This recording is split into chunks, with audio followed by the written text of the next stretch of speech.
So now let's write a program in C, and we're going to compile it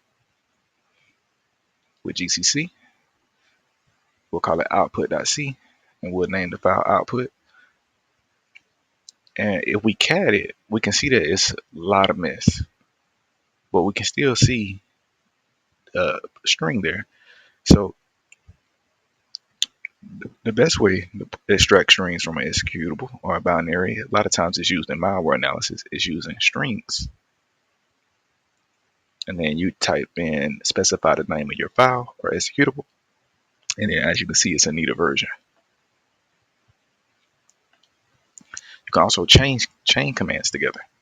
So in this example, I'll do ls, and we'll break up the commands with a semicolon.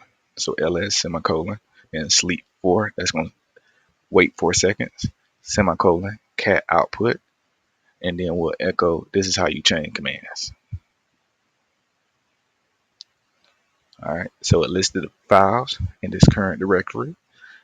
It waited 4 seconds, and then it cat the output, the C of this, and then it echoed to the screen. This is how you chain commands.